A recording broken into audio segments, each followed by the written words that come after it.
Private market को cement को नहीं लाने देते, क्योंकि आपने उसको दुश्मन बना दिया है। मैं कहता हूँ गवर्नमेंट ऑफ इंडिया को आने की जरूरत ही नहीं पड़ेगी। मैं जिस दिन से आया हूँ ये बात कह रहा हूँ कि बिहार में भयानक सूखा है। बिजली की तुलना करें तो 121 साल के बाद इस तरह का सूखा है। बिजली को हम 8 घंटा से 16 घंटा हम बिजली किसी फीडर में दे रहे हैं। ये सभी लोगों की बातें हमारी जो बिहार की जो किसानों की समस्या है वो उत्पादन से लेकर के बाजार तक शॉर्ट ड्यूरेशन का कुछ किसानों की आमदनी हो जाए, ये काम हम शुरू कर चुके हैं। बिहार के नए कृषि मंत्री अपने क्षेत्र और राज्य के लोगों को बेहतर कृषि सुविधा मुहैया कराने के लिए प्रयासरत हैं। केंद्र सरकार द्वारा निर्धारित एग्री कमोडिटी प्राइसेस फिक्सेशन को लेकर कमेटी के गठन के लिए बिहार के एग्री एक्सपर्ट के साथ बिहार के कृषि मंत्री ने एक बैठक का आयोजन किया, जिस आयोजन में संयुक्त रूप से N Sinha institute of social studies, Pusa विश्वविद्यालय, आरबीआई, नाबार्ड के प्रतिनिधि समेत कई लोग प्रमुखता से शामिल हुए, जिसमें प्रमुखता से इस बात को रखा गया कि कैसे कृषि बहुल क्षेत्र बिहार में कृषि और कृषकों की व्यवस्था और उसका जीवन बेहतर बनाया जा सके।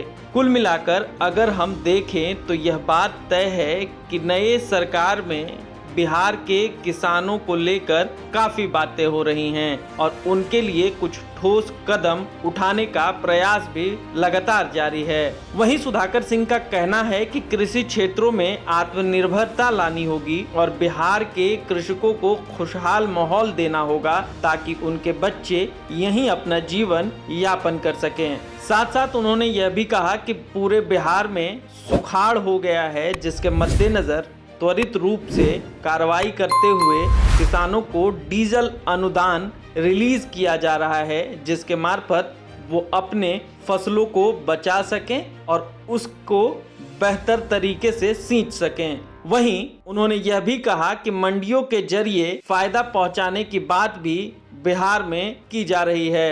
बिहार में खत्म हुए मंडी कानूनों को फिर से जिंदा करने की कवायद शुरू की जा चुकी है। साथ ही किसानों के फायदे को देखते हुए बिहार के बाजार समिति को 2700 करोड़ की लागत से फिर से काम करने योग्य बनाया जाएगा। साथ ही साथ किसानों को फसल का उचित लाभ मिल सके, इस पर भी काम किया जा रहा है। एमएसपी पर जल्द ही सरकार से बात करके तय कर दिया जाएगा। किसानों के हित के लिए लगातार अपनी तरफ से कृषि मंत्री कई योजनाओं पर काम कर रहे हैं। उम्मीद है कि आने वाले दिनों में बिहार के कृषक के लिए बेहतर माहौल होगा।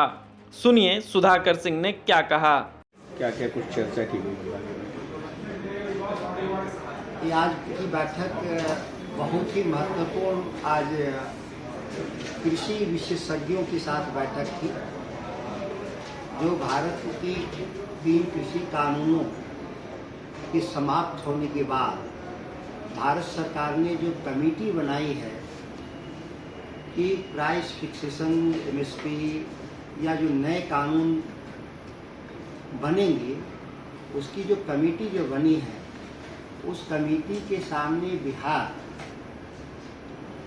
सरकार या बिहार के भीतर जो भी स्टेक होल्डर हैं कृषि क्षेत्र में, वो सामूहिक रूप से हम अपनी बात वहाँ रख सकें। उसके लिए आज पहली बैठक हम लोगों ने किया है कि सभी लोगों की बातें, हमारी जो बिहार की जो किसानों की समस्या है वो उत्पादन से लेकर के बाजार तक, वो हमारी भारत सरकार में जो कमेटी उसके सामने पक्ष हम रखेंगे। क्योंकि जब हम अपना पक्ष नहीं रखेंगे, अपना डिमांड नहीं रखेंगे, तो बिहार जैसे जो स्टेट हैं जिनकी अपनी किसानों की जहां आमदनी कम है, वो नए कानूनों में उसको एक प्रोटेक्शन मिलना चाहिए भारत सरकार से कि बिहार जैसे जो राज्य हैं जहां किसानों की आमदनी कम है कैसे बढ़े। इसी संदर्भ में बैठक हम लोग आज किए थे। सर, सुखाड़ को लेकर जो स्थिति है बिहार में, क्या कुछ करेगा कृषि विभाग? क्योंकि अब तो समय नज़दीक आ गया, अब तो क्लियर है कि सुखाड़ हो चुका है कई जिलों में। मैं जिस दिन से आया हूँ ये बात कह रहा हूँ कि बिहार में भयानक सूखा है। 121 साल में इतना भयानक सूखा इसका जब पिछले की तुलना करें तो 121 साल के बाद इस तरह का सूखा है। ये कोई 10-15-20 सालों में कोई ऐसा ये इंसिडेंट का विषय नहीं है। तो ये एक बड़ी चुनौती है और केवल बिहार के लिए नहीं, मैं बता रहा हूँ उत्तर भारत, दिल्ली से लेकर बंगाल तक गंगा के दोनों किनारे जो बसे हुए राज्य हैं वो बहुत भयानक प्रभावित है। हम लोग तो ये मान ही लिए हैं कि बिहार में सूखा है। अब हम लोग अपनी जो कंटीजेंसी प्लान के जरिए मदद की बात शुरू कर चुके हैं कि हम लोग डीजल अनुदान देना शुरू किए हैं कि कुछ फसल बचा लें। बिजली को हम 8 घंटा से 16 घंटा हम बिजली किसी फीडर में दे रहे हैं कि कुछ हम फसल को और बचा लें, या फिर हम जिन इलाकों में हमारी रोपनी नहीं हुई है धान की, उसमें कोई वैकल्पिक फसल लगा करके शॉर्ट ड्यूरेशन का कुछ किसानों की आमदनी हो जाए, ये काम हम शुरू कर चुके हैं। अगर आपको ये वीडियो अच्छी लगी तो हमें कमेंट सेक्शन में जाकर ज़रूर बताएं, ज़्यादा से ज़्यादा शेयर करें, सब्सक्राइब करें, बने रहें महाखबर के साथ।